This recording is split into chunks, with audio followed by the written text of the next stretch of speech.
Assalamualaikum warahmatullahi wabarakatuh.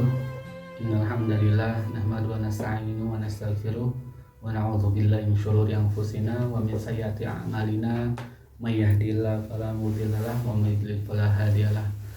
Asyhadu an la ilaha illallah wahdahu la syarikalah wa asyhadu anna Muhammadan abduhu wa rasuluh.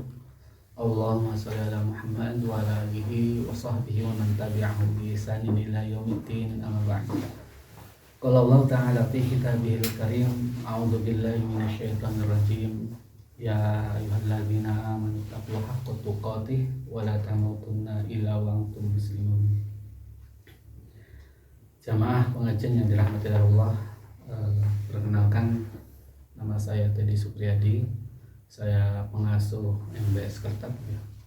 Pesantren MBS Muhammadiyah Boarding School Kertap, dan juga sebagai anggota Majelis Tarjih Muhammadiyah PDM Wonosobo. Pada kesempatan ini saya akan menyampaikan tentang mengukur kadar kecintaan kita kepada Allah Subhanahu wa taala. Kita tahu seorang mukmin, ya, seorang muslim itu tidak cukup hanya keimanan saja yang ada di dalam dirinya. Orang mukmin adalah orang yang beriman, ya, orang yang memiliki keimanan pada dirinya. Maka keimannya ini adalah al-imanu billah wa rasulih dan seterusnya sampai yaumil akhir, ya. Beriman kepada Allah, Rasulnya, ada 6 keimanannya yang wajib ada pada diri seorang muslim, yang mana terakhir adalah yaumil qiyamah untuk minu billahi wal yaumil akhir, ya. Hari kiamat dan juga qada dan qadar. Itu keimanannya. Orang yang hanya iman saja, maka dia akan merasa bahwa keimanannya itu biasa-biasa saja.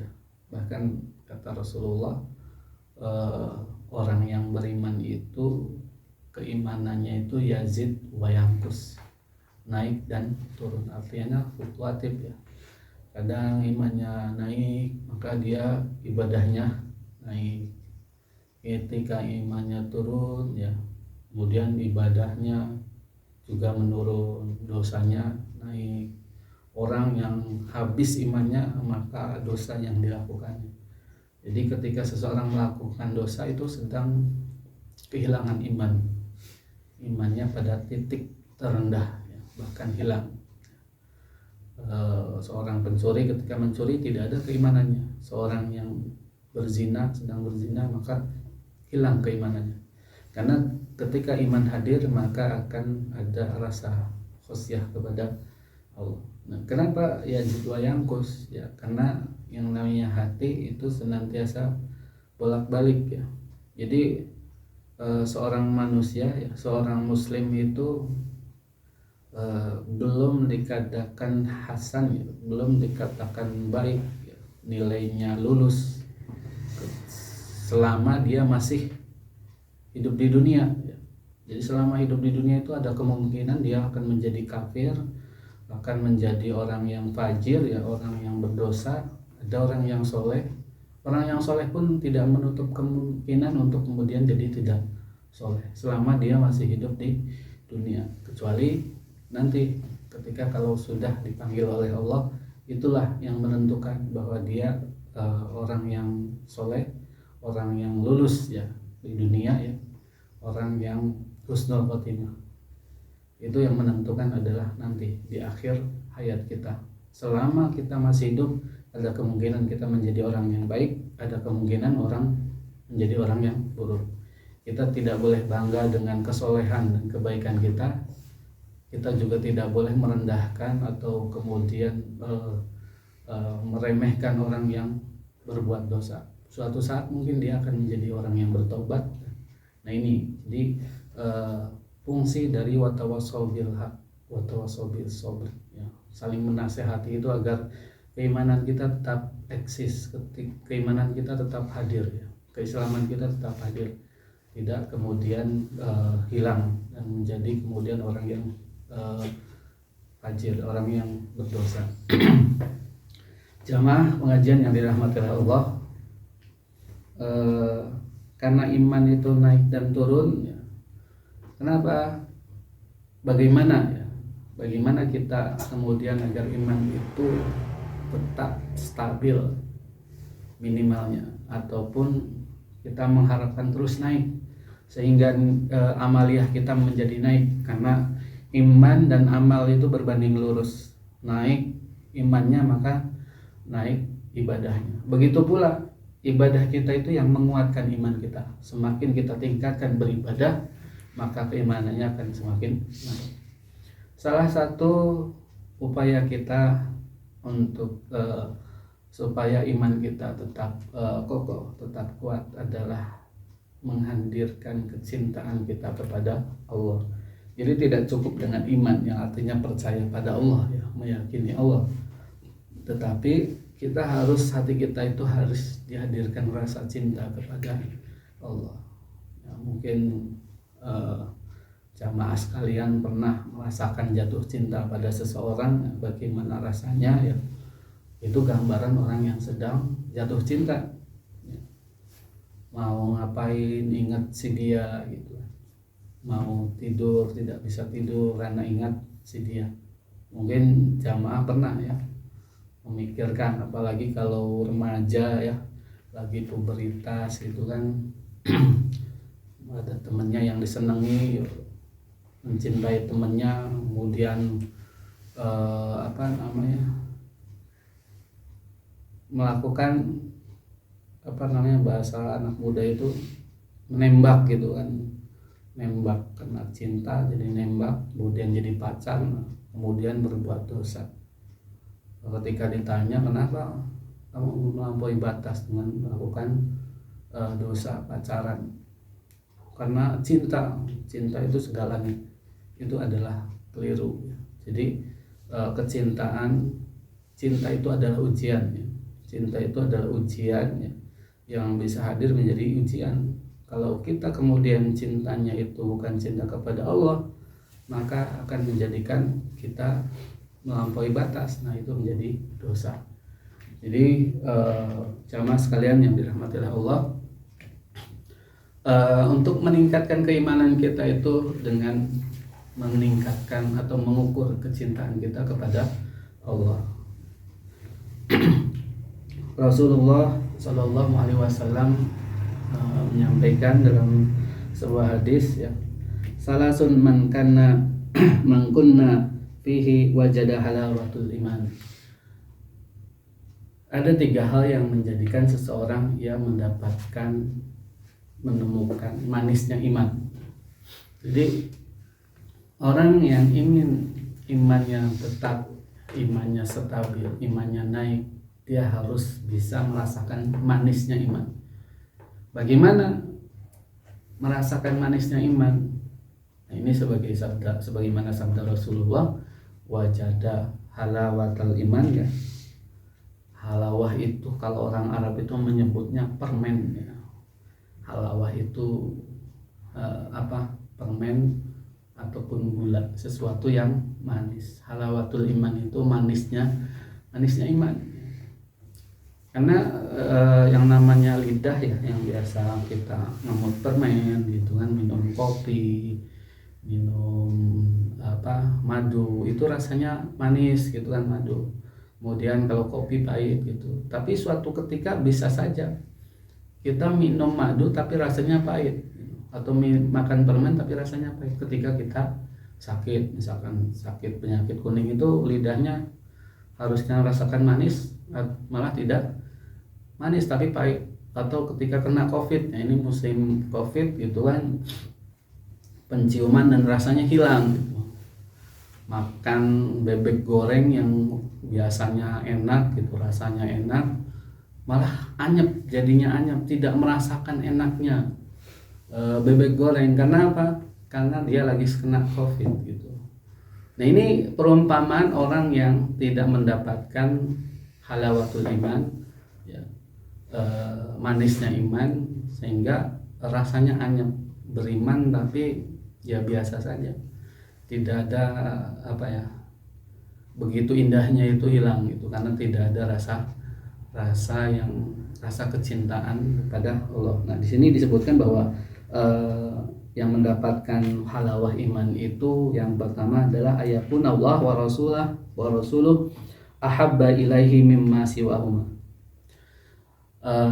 Adalah orang yang menjadikan Allah dan Rasulnya itu yang paling dia cintai dari selain keduanya. Jadi dia mencintai Allah dan Rasulnya melebihi apapun. Jadi mencintai Allah melebihi apapun Allah dan Rasulnya. Kenapa Allah dan Rasulnya? Karena Allah itu sudah pasti ya, dia adalah Rabb kita ya. Bagi ilah yang wajib kita prioritaskan kecintaan kita kepadanya. Tetapi juga Rasulnya ya. Sebagaimana firman Allah, man kana yu'minu billahi di situ disebutkan siapa yang mencintai Allah ya, maka harus ikuti Rasulullah. Jadi di situ disebutkan bahwa orang yang mencintai Allah harus mengikuti Rasulullah. Saya lupa ayatnya ya. Di situ disebutkan bahwa untuk mencintai Allah itu adalah dengan mengikuti Rasulnya. Karena jadi kesatuan. Ketika kita mencintai Allah, maka wajib untuk mencintai Rasulullah. Dengan mencintai Rasulullah itu kita kemudian mengikuti Rasulullah. Ya. Di situ ittiba fattabi'uni. Jadi barang siapa yang mencintai Allah maka fattabi'uni. Qul in kuntum tuhibbunallah fattabi'uni. Katakanlah, ini Allah berfirman, qul, katakanlah, in kuntum tuhibbunallah, jika kalian mencintai Allah fattabi'uni, maka ikutilah aku Rasulullah. Jadi sebuah keharusan ketika kita cinta kepada Allah harus mengikuti Rasulullah. Maka kita juga mencintai Allah dan Rasulnya itu sebagai sebuah prioritas.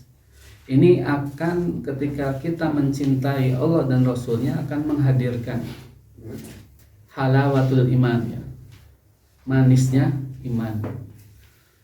Jadi orang yang mencintai seseorang ya, ketika ketemu orang yang dicintainya dia akan merasa bahagia, dia akan merasa senang gitu, kangen, rindu gitu. Tapi kalau orang yang ketemu orang yang tidak kita cintai bahkan kita benci, jangankan untuk ketemu gitu kan, jangankan merindukannya, ketemu aja rasanya emoh gitu, nggak mau. Tetapi kalau orang yang mencintai seseorang ketemu dengan orang yang dicintai, luar biasa bahagianya. Nah, itu yang dilakukan para sahabat ya, para tabi'in. Dia begitu cintanya kepada Allah ya, begitu cintanya kepada Rasulullah. Bahkan ada seseorang itu yang ingin bersentuhan ya, kulitnya dengan kulit Rasulullah, saking cintanya kepada Rasulullah. Keimanan yang dihadirkan dengan kecintaan kepada Allah maka akan menjadikan motivasi untuk senantiasa taqarrub ilallah, mendekatkan diri kepada Allah. Juga akan meningkatkan meningkatkan kualitas ibadahnya. Jadi dia akan berusaha mengorbankan apa saja, bukan hanya harta, bukan hanya amalia, tapi waktunya ya perbanyak untuk zikrullah. Orang yang mencintai Allah akan berusaha untuk senantiasa taqarrub ilallah, mendekatkan diri kepada Allah. Sholatnya ya berusaha khusyuk, memberikan yang terbaik, karena itu sebagai bentuk bukti bahwa dia mencintai Allah. Maka ya sholatnya yang terbaik. Ketika dia puasanya yang terbaik. Ketika dia melakukan sodakohnya yang terbaik ya. Infak zakat yang terbaik. Karena apa? Dia ingin bertemu dengan Allah dengan membawa amalan-amalan yang terbaik. Ya, gambarannya ketika kita misalkan mencintai istri kita ya, maka kita akan berusaha ya, memberikan yang terbaik untuk istri kita. Kita mencintai anak-anak kita, kita akan memberikan yang terbaik untuk anak-anak kita. Ini jadi halawatul iman ya, manisnya iman diraih dengan kecintaan kepada Allah dan Rasulnya, itu cinta yang paling utama. Kemudian yang kedua, ayuhibba al-mar'a la yuhibbuhu illallah. Yang kedua adalah dia tidak mencintai seseorang ya, dia hanya mencinta atau tidak mencintai karena Allah ya. Jadi dia cintanya kepada seseorang karena cinta kepada Allah, karena Allah ya. Jadi senang sama seseorang karena orangnya soleh, orangnya baik, orangnya taat kepada Allah. Jadi cintanya cinta karena Allah. Orang benci sama sesuatu, bencinya karena apa? Allah membencinya. Misalkan karena kemaksiatan, karena keburukan. Itu dia berusaha menjauhi apa yang dibenci oleh Allah, dan dia berusaha mengamalkan, mendekati apa yang dicintai oleh Allah. Apa yang dicintai Allah? Yang dicintai oleh Allah Rasulullah. Kita berusaha mendekat kepada Rasulullah dengan mengamalkan sunnahnya. Apa yang dibenci? Kariha. Kariha itu kan dibenci, makruh. Sesuatu yang dibenci oleh Allah dia berusaha menjauhi. Apalagi sesuatu yang diharamkan oleh Allah. Maka keimanannya itu benar-benar kuat karena kecintaan kepada Allah. Ya. Nah ini di sini temanya kan kita adalah mengukur kadar kecintaan kita kepada Allah adalah dengan mengukur ya, bagaimana pengorbanan kita kepada Allah, bagaimana ibadah kita kepada Allah, bagaimana kerinduan kita kepada Allah. Orang yang kangen, orang yang rindu terhadap orang yang dicintai, terhadap sesuatu yang dicintainya, dia akan berusaha mendapatkannya, dia berusaha untuk menemuinya. Maka orang yang cinta kepada Allah, dia akan berusaha ya, banyak ingin bertemu kepadanya ya. Jadi mengharapkan perjumpaan dengan Allah, karena dalilnya ya, jelas ya, di dalam Al-Quran dan Sunnah Rasulullah bahwa orang yang akan bertemu dengan Allah ya, melihat wajah Allah itu adalah orang-orang yang beriman, orang-orang yang bertakwa. Maka dia berusaha untuk menjadikan dirinya seorang yang mukmin, menjadikan dirinya seorang yang muttaqin, bertakwa kepada Allah. Bapak Ibu sekalian, jamaah yang dirahmati oleh Allah, kadang kita kesulitannya, kadang hati kita itu tertutupi oleh kecintaan kepada dunia. Jangankan membayangkan akhirat gitu ya, kadang kita untuk dunia saja sudah disibukkan. Kita tidak tidak bisa membayangkan dunia akhirat karena sibuk oleh dunia. Nah, kecintaan kepada dunia itu tentunya tidak sejalan dengan ajaran Islam. Banyak orang-orang yang disibukkan oleh dunia ya, sehingga kemudian yang dicari hanya dunia. Maka orang yang cinta kepada Allah ya, ukurannya adalah bagaimana ia mencintai dunia ya. Seberapa besar ia kecintaannya kepada dunia. Orang yang mencintai Allah, maka tentunya dunia itu adalah bagian yang kecil. Dia tidak mengharapkan kehidupan dunia. Bahkan hidupnya, jiwanya, hartanya dia serahkan, dia berikan kepada Allah. Ini kalau orang sudah seperti ini, maka kadar kecintaannya sudah luar biasa. Kita bisa melihat contohnya adalah Abu Bakar As-Siddiq. Ini sahabat ya. Kalau kita mencontoh Rasulullah, seperti Rasulullah kan terlalu berat gitu kan. Rasulullah udah sholatnya, bahkan dunianya saja Rasulullah itu tidak pernah memegang satu dirham ya. Satu dinar atau dirham itu satu malam, tidak pernah memalamkan itu, memegang uang satu dirham di rumahnya dalam semalam. Segera ia keluarkan. karena apa yang diharapkan adalah akhirat. Nah ini contoh yang lebih bisa kita istilahnya realisasikan adalah Abu Bakar, Umar, para sahabat. Ya, kecintaan kepada dunianya itu hilang, sehingga kecintaannya akan kehidupan akhirat. Ia banyak berinfak, bersedekah, bahkan ketika ada penggalangan dana untuk jihad, maka Abu Bakar langsung semua hartanya, Umar sebagiannya. Abu Bakar saking cintanya kepada akhirat dan tidak terhadap dunia, tidak kemudian memegang erat gitu. Beda ya dengan kebanyakan kita semua itu kan untuk mengukur ya kecintaan kepada Allah, yaitu kadar cinta dunianya itu. Sulitkah kita untuk berinfak, bersedekah?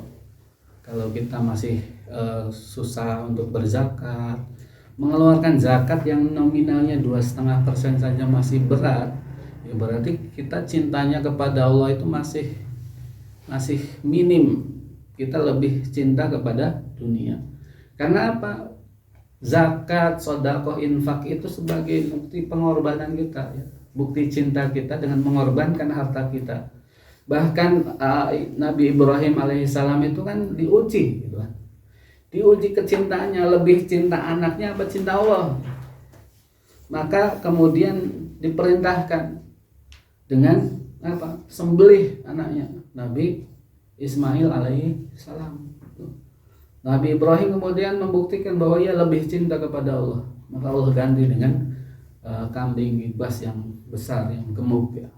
Itu ujiannya seorang nabi. Nah kita diujinya untuk harta saja kadang sulit. Berapa banyak orang yang mengumpulkan tanah ya.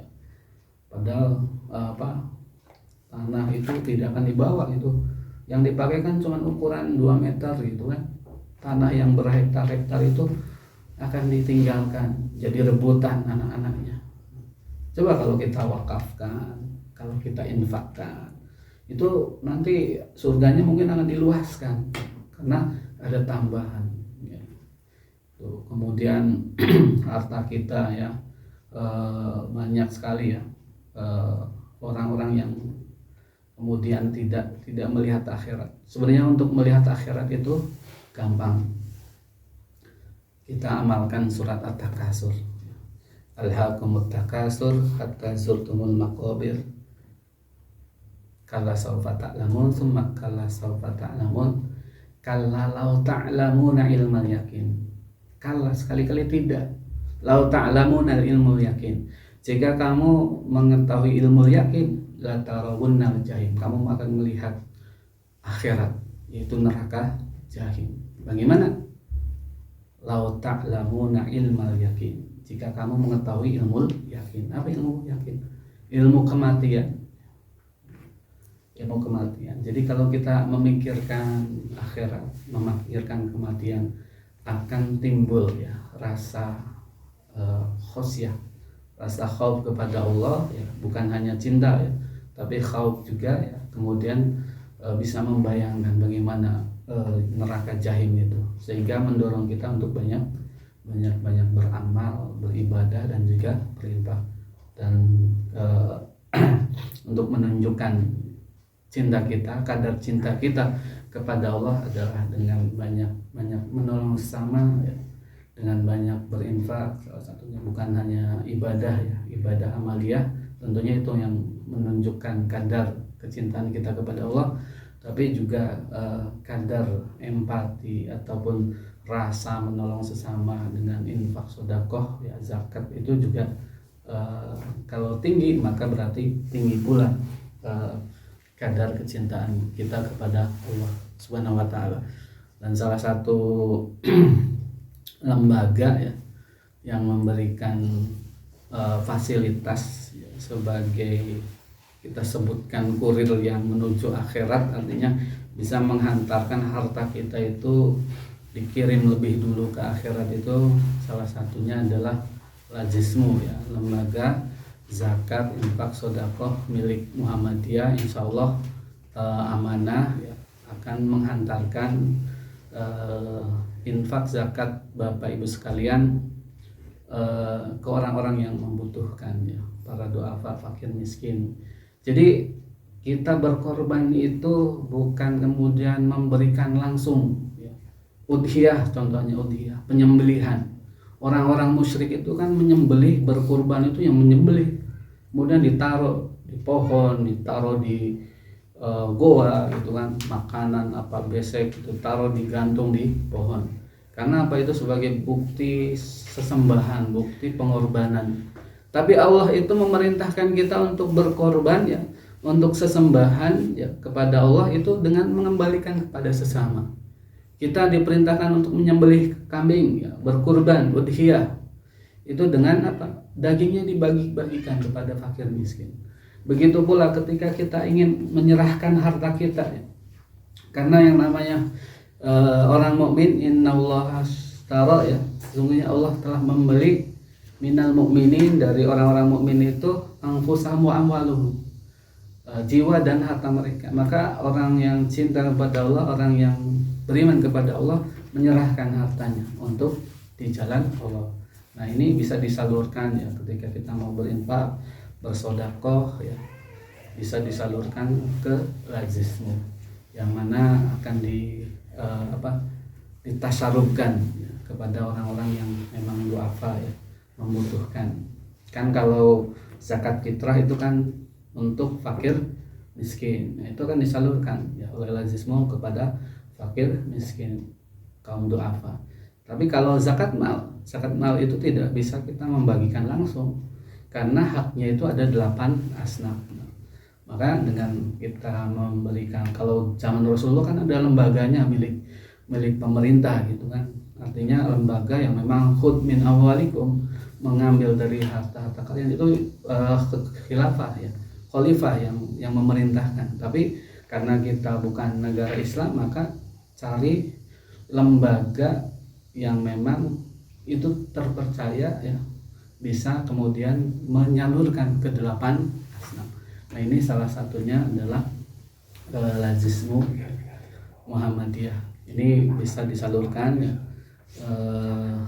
nomor kontaknya juga ada ya, bisa konfirmasi ke 081 225 381 105 untuk mungkin perlu informasi, mau diambil zakatnya atau mau datang ke kantor langsung, itu bisa menghubungi nomor tersebut.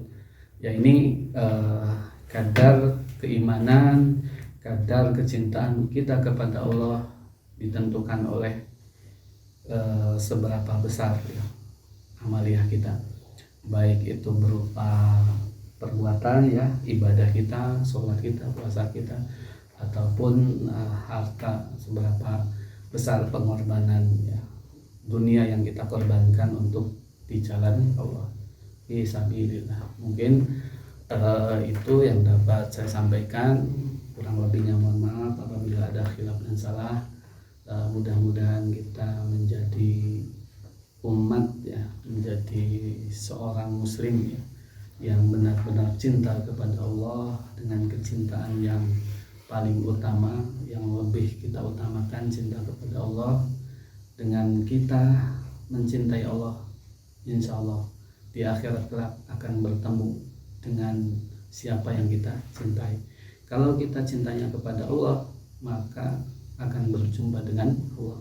Kalau kita cintanya kepada Rasulullah, maka kita akan bertemu dengan Rasulullah. Tapi kalau kita cintanya ke artis Korea, artis Ikatan Cinta, siapa ya yang lagi ngetren, ya nanti di akhirat mungkin ketemu itu gitu kan ya. Nah, itu mari kita tanamkan rasa cinta kita hanya kepada Allah yang paling utama dan Rasulnya. Kurang lebihnya mohon maaf. Akhirul kalam, wassalamualaikum warahmatullahi wabarakatuh.